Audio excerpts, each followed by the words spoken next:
Behind these doors, the first glimpse of the future of RAF ground attack. A Typhoon armed with the weapons that'll one day transform its ability to take out targets on the ground.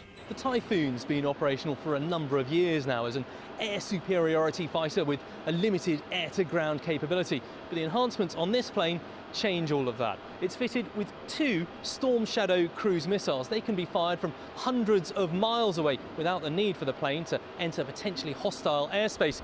This aircraft's also fitted with 2 Meteor beyond visual range air-to-air missiles, another long-range capability.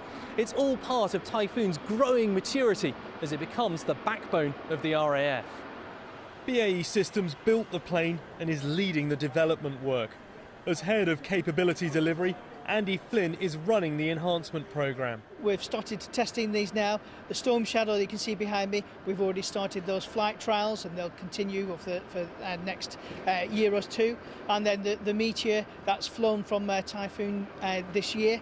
And very importantly and unique to Typhoon, this platform is its ability to move from that ground attack to the air-to-air simultaneously. We call it swing roll, so we can fight our way in the air-to-air mode and then get that ground-to-attack mode. So we've really got a flexible but multi-role capability all at once for the pilot to work with. Ground attack has long been the domain of Typhoon's older stablemate, the Tornado. But retirement's in sight for the ageing Tonka by the end of the decade at least. And Typhoon is going to have to take on Tornado capabilities, like the Stormshadow cruise missiles used in Libya. The Typhoon's where we're going.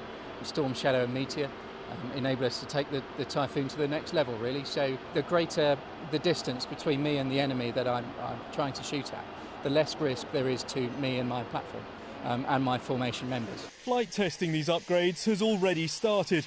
For the test pilots, it's a chance to provide real-world feedback to the engineers, all the while managing that element of risk that accompanies any aviation first. Simulations have actually taken place that we've got a lot of confidence in, and as a result of that, there's that, of course, there's that sort of slight intrepidation, but ultimately, once you put those throttles forward, there's that massive kick in the backside, and you're shifting a considerable amount of hardware airborne and up into the blue yonder. Long-range weapons, Stormshadow and Meteor, are a couple of years away from entering service.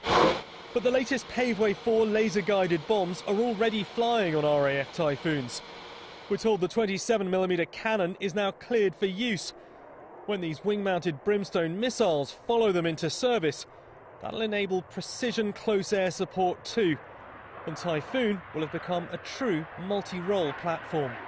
Will Inglis, Forces News, Warton.